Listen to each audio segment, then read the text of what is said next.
Welcome to the Cope Environmental Center. We hope you enjoy this tour. The center was founded by Jim and Helen Cope, who had the vision for this property becoming an environmental center for learning, teaching, and helping the community.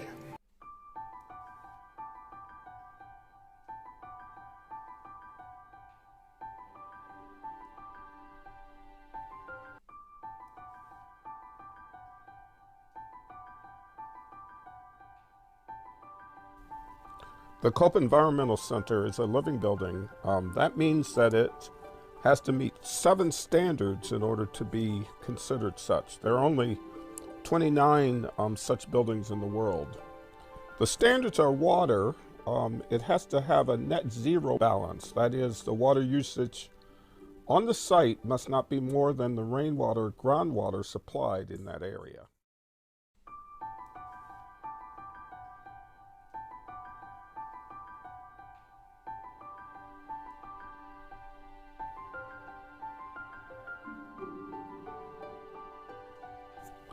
Number 2, energy. It must produce all of the energy that they consume.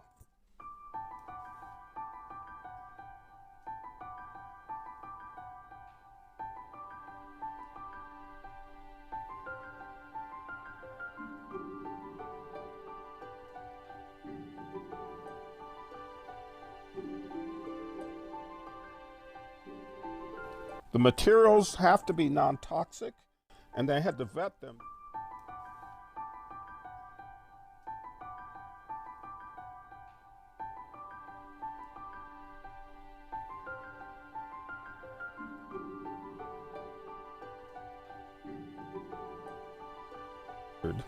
Any amount of land that they took to build on had to be replaced by other land and restored to a natural vegetation.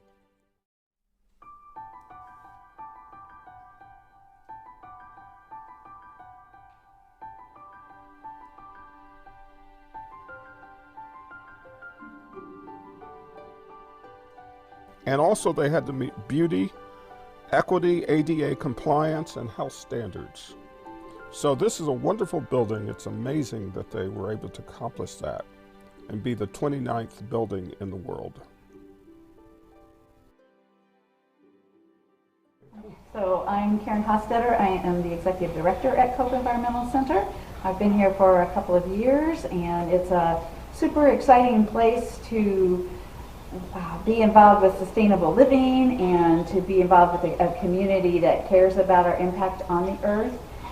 And helping people find ways to minimize their impact. That's what we stand for here. We have a building that tries to live that lifestyle, and then we want other people to find ways that they can more incorporate that into their daily lives, whether it is giving up one non-earth friendly product that they buy or changing one kind of appliance in their home to be more lower energy, whatever. There's so many different ways, and we want to help people discover those ways. So that's an exciting place that can live its mission and help others to kind of be brought into that fold a little bit. There's opportunities for partnership, like the Waterways exhibit, and partnerships within the greater community. Could you say something about how you got the Waterways exhibit? Yeah, so it was put out, there was a call for people who were interested to reply to an RFP. It was done by the Smithsonian and Indiana Humanities. The criteria was that you had to be representing a community of fewer than 15,000 residents, and Centerville falls into that, and so does everything, all the towns in the county fall under 15,000 except for Richmond. So we were able to bring these small rural communities an opportunity to see a Smithsonian exhibit and to focus on water, which is something that is around us all the time. We often can take it for granted, and being an agricultural community, we have our own unique challenges with the quality of our water. So this is just a way we hope people will have conversations about water, think about water a little bit while the exhibit is here. And we've had some partnerships with the agricultural community and schools, so with programming related around the exhibit. Great. Great. What's an average day for you?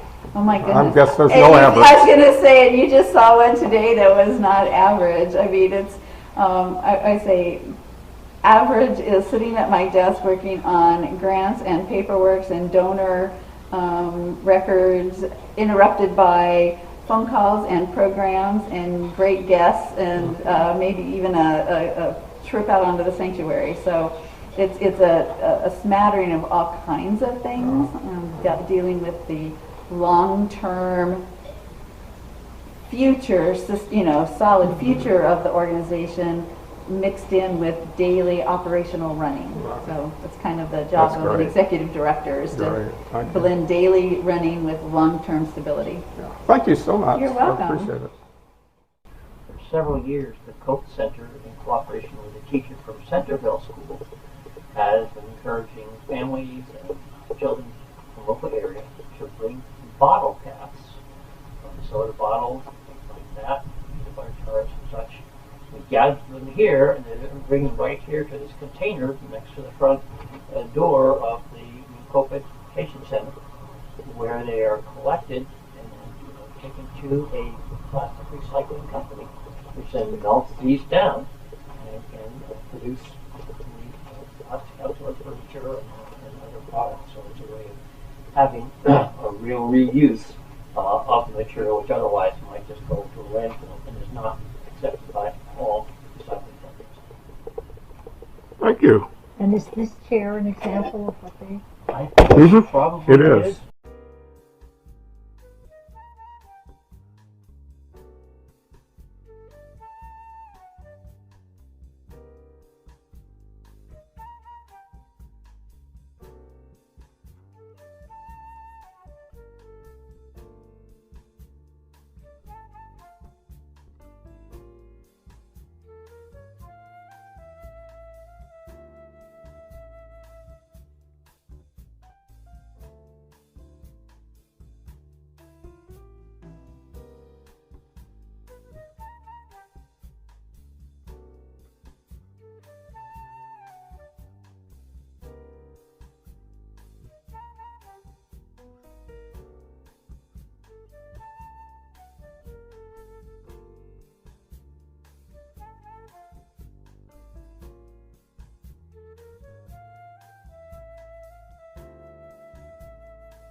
The MC Gathering Place was the place that we had my wife's memorial service.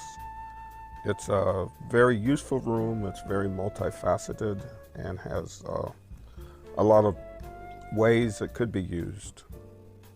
I am very thankful for their allowing us to use it for that service.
In addition to the main building, the Cope Environmental Center has 130 acres of property. 12 of those acres are prairie. 3 wetlands exist on the property. There are 2 ponds. There are 50 different kinds of conifer trees. Jim Cope was a connoisseur of different species, and he sent all over the world to get various species of conifers. There are 2 homes There's the original Jim and Helen Cope home, which now serves as an educational building and some office space. And there's Lucky Ward's home and her pond, one of the 2 ponds on the property. And there are several barns. It's a wonderful place to walk, to meditate, to spend some time in nature.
So I've been pondering for a long time, what would it take to get kids really excited about the natural world? And I'm not talking a handful of kids at a time or a classroom at a time. I'm talking thousands of kids or millions of kids. What could we do to get kids excited about nature? So, working with a number of partners in my own organization, the Nature Conservancy, we're trying an experiment next year that has the potential to impact every school-aged child in the state of Indiana, and that's 1.1 million children, to connect them to nature. Next year, Indiana is celebrating our bicentennial, our 200th birthday. And as one of the signature projects of the bicentennial, we're creating a new park, the Children of Indiana Nature Park. And in that park, every child in Indiana, working through their schools or public libraries or nature centers or other venues, will be able to get online and claim a ceremonial deed of trust for a unique parcel of land, about the size maybe of this carpet that I'm standing on, in the Children's Nature Park. And they'll have the opportunity to go out and find their parcel with their classes or their Boy Scout troops or their parents. But for instant gratification, we're also creating a mobile-friendly web application that allows kids to zoom in like Google Earth and find their parcel of land virtually and look at it anytime that they want. So the idea is simple: to use technology as the catalyst to get kids outside to find the gift that has just been given to them, the gift of nature. Now, I know that not every kid is going to want to get online and print off their deed or go out and find their parcel of land. But maybe, just maybe, thousands will, or hundreds of thousands will. And of those that don't, well, maybe when they're older or they have a family of their own, they'll think back, gosh, I wonder whatever happened to that parcel of land that I got. And they'll take their family out and they'll find their parcel. And the cycle of caring for the land begins.